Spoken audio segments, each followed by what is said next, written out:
आज का हमारा टॉपिक दक्षिणी एशिया के संदर्भ में भारत अर्थात भारत का दक्षिणी एशिया से समानताएं, भिन्नताएं तथा अंतर संबंध आदि को लिया जाएगा। दक्षिणी एशिया में भारत के अतिरिक्त पाकिस्तान, बांग्लादेश, नेपाल, श्रीलंका, भूटान, मालदीव और कई लोग अफ़गानिस्तान को शामिल करते हैं।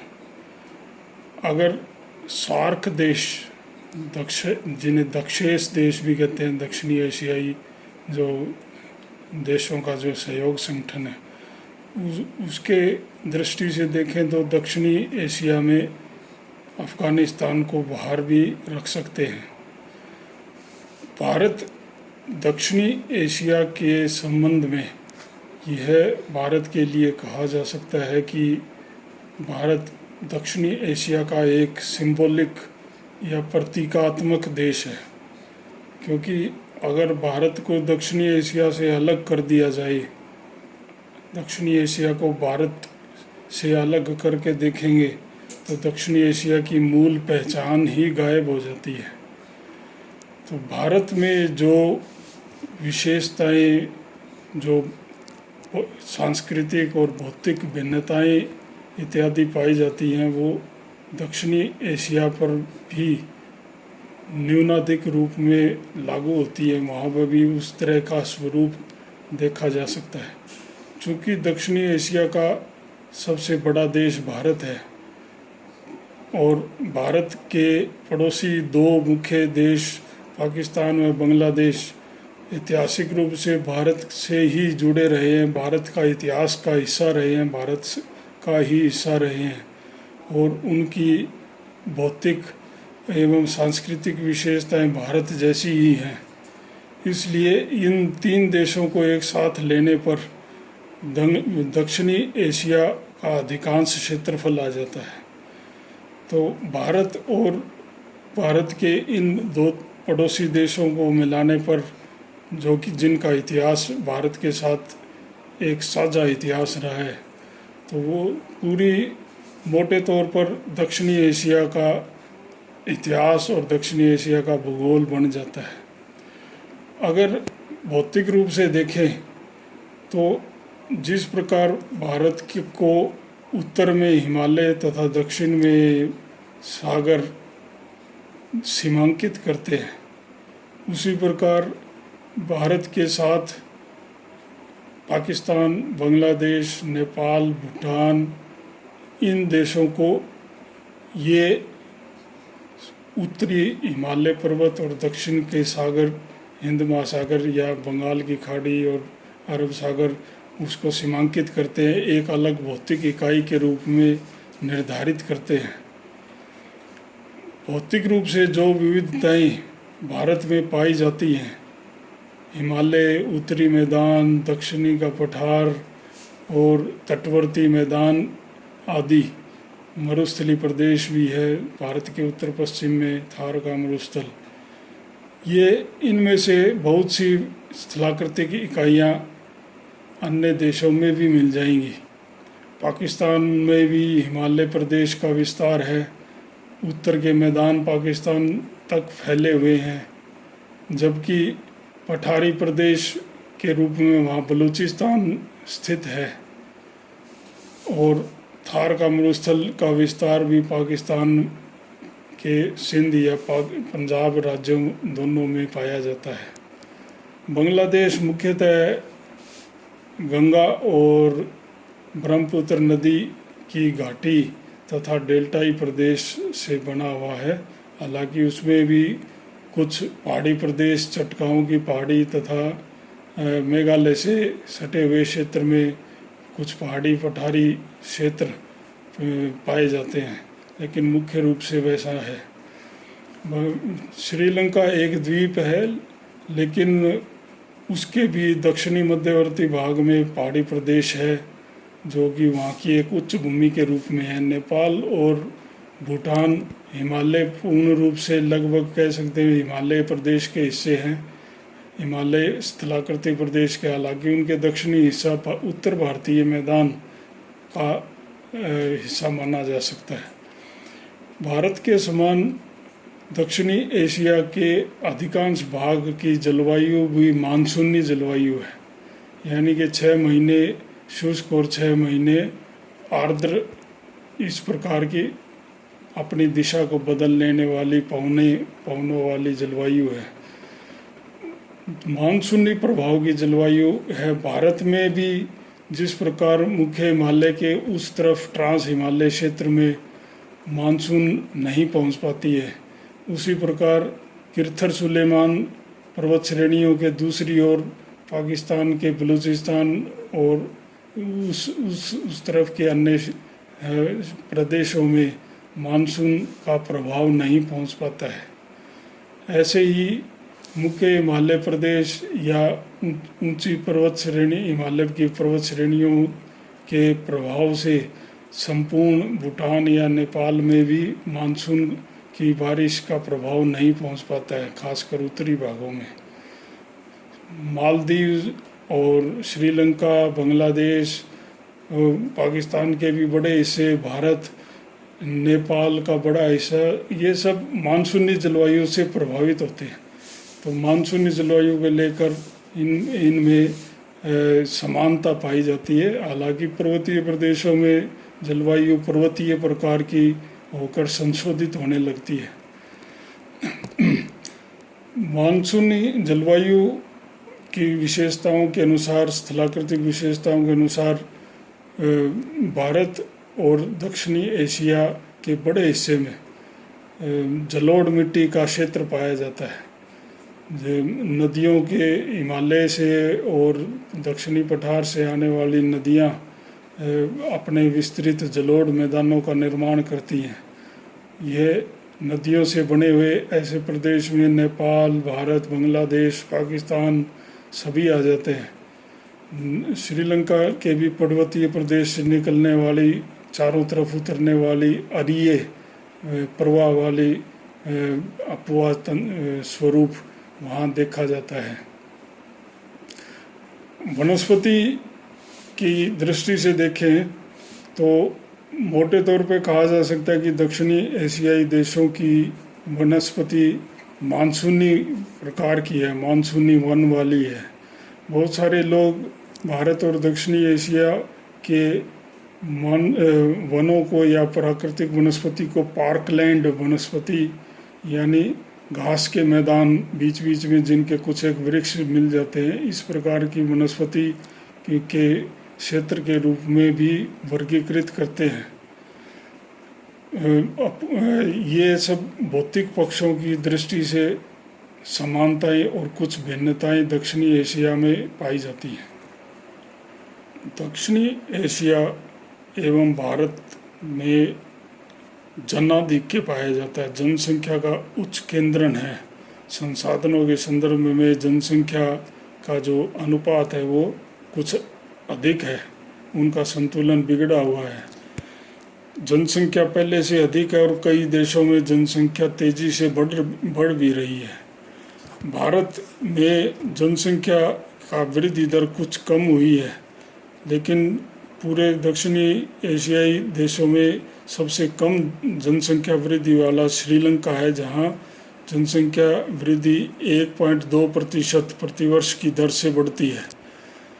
भूटान हालांकि कम जनसंख्या का देश है, लेकिन वहाँ जनसंख्या वृद्धि पूरे दक्षिणी एशिया में सर्वाधिक या 3.1% है, जबकि पाकिस्तान दूसरे स्थान पर है, लगभग 2.8% वार्षिक वृद्धि दर है। बांग्लादेश में भी जनसंख्या का उच्च केंद्रण पाया जाता है और नगरीकरण भारत में 31.16% जनसंख्या नगरों में रहती है, पाकिस्तान में 1/3 है, नेपाल में केवल 11%, भूटान में 15% है। नगरीकरण की दृष्टि से कुछ भिन्नताएं हैं, लेकिन जनसंख्या की वृद्धि और जनसंख्या घनत्व की दृष्टि से काफ़ी समानताएं इस प्रदेश में पाई जाती हैं।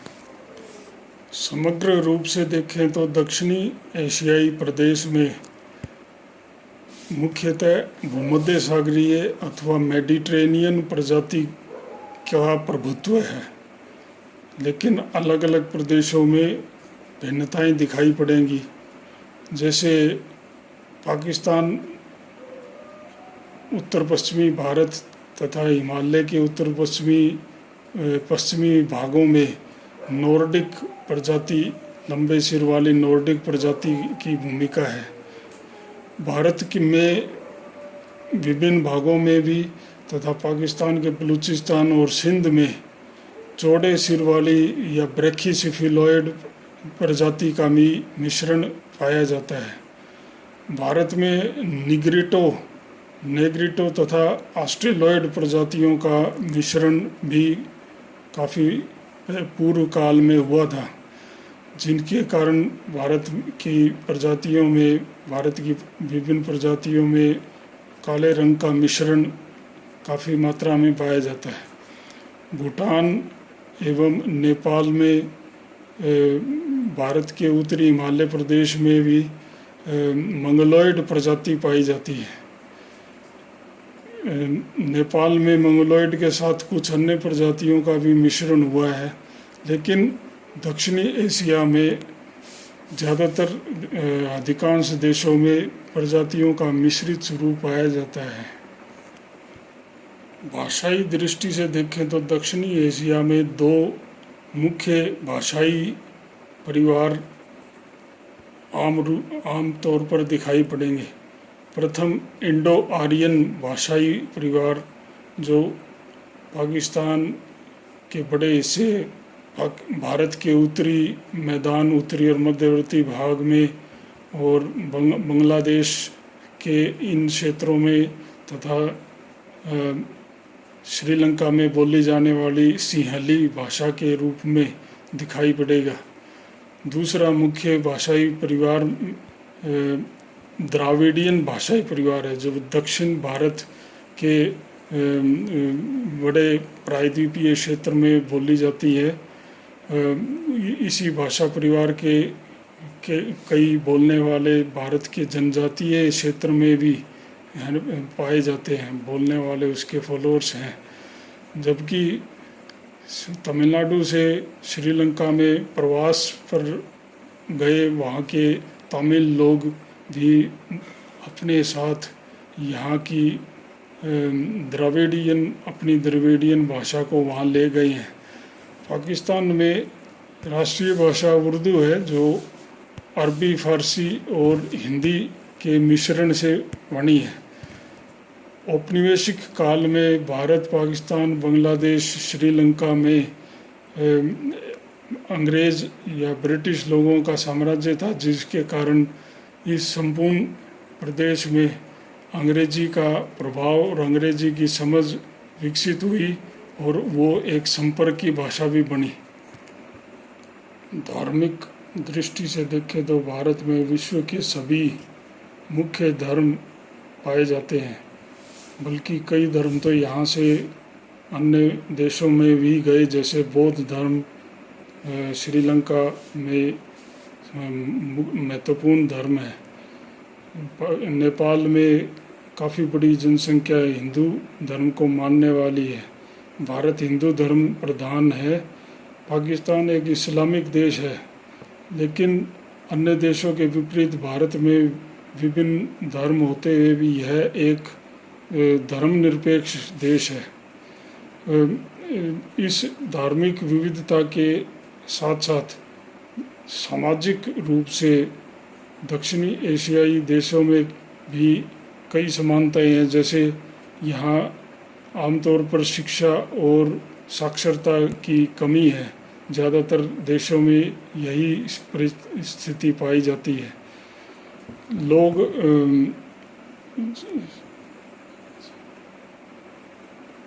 शिक्षा की कमी के साथ साथ ज़्यादातर लोग आर्थिक रूप से देखें तो वो कृषि पर आश्रित हैं। कृषि में एक तरह का छिपी बेरोजगारी पाई जाती है, क्योंकि जिस आर्थिक गतिविधि को कुछ लोगों के द्वारा किया जाना चाहिए, उसमें बहुत ज़रूरत से, आवश्यकता से अधिक लोग उस पर आश्रित हैं। तो छिपी बेरोजगारी की स्थिति लगभग पूरे दक्षिणी एशिया में समान रूप से पाई जाती है। यहाँ की प्रमुख आर्थिक गतिविधि कृषि कार्य है, जबकि उद्योगों में संलग्न लोगों का अनुपात अभी भी कम है। कुछ एक छोटे छोटे क्षेत्रों में औद्योगिक विकास हुआ है, जिसमें भारत का स्थान सर्वप्रमुख है, लेकिन औद्योगिक दृष्टि से दक्षिणी एशिया ज़्यादा विकसित नहीं माना जा सकता। राजनीतिक एवं ऐतिहासिक दृष्टि से ज़्यादातर दक्षिणी एशियाई प्रदेश काफ़ी उठापटक एवं प्रवास, आवागमन, आक्रमण आदि से प्रभावित रहा है। संपूर्ण इतिहास इसी प्रकार का रहा है। भारत और दक्षिणी एशिया के जो बड़ा हिस्सा भारत और बांग्लादेश, पाकिस्तान, जिनका संयुक्त इतिहास रहा है, यहाँ एक चक्रवर्ती या विशाल साम्राज्य बनाने का सपना हमेशा राजाओं के मन में रहा है, और उस सपने के चलते कई बार राजनीतिक एकता, लंबे चौड़े क्षेत्र में एक तरह की राजनीतिक एकता भी स्थापित हुई। अंग्रेज़ों के आने के बाद पूरे दक्षिणी एशिया के ज़्यादातर हिस्से में औपनिवेशिक जो साम्राज्य स्थापित हुआ, उस उपनिवेशवाद को लेकर एक जैसापन पाया जाता है। पूरे प्रदेश में आर्थिक शोषण हुआ, और हालांकि इसके कुछ सकारात्मक प्रभाव भी पड़े, क्योंकि लोगों ने प्रजातंत्र और आधुनिक जो समाज और राजनीति प्रशासन की जो प्रक्रियाएं हैं वो सीखी, और शिक्षा का भी प्रसार हुआ, ऐसा माना जा सकता है एक तरह से। और पुरानी परंपराओं के टूटने, आधुनिकीकरण की ओर चलने,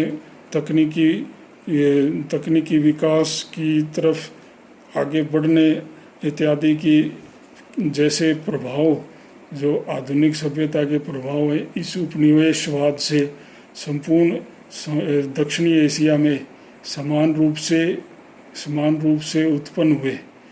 इस प्रकार भारत और दक्षिणी एशिया प्रदेश में आर्थिक, सांस्कृतिक, भौतिक एवं ऐतिहासिक, राजनीतिक रूप से काफ़ी समानताएं और अंतर संबंध रहे हैं, और उनमें कुछ भिन्नताएं होते हुए भी, राजनीतिक भिन्नताएं होने के कारण इस प्रदेश के देशों में आपस में एकता वर्तमान में कम ही दिखाई पड़ती है।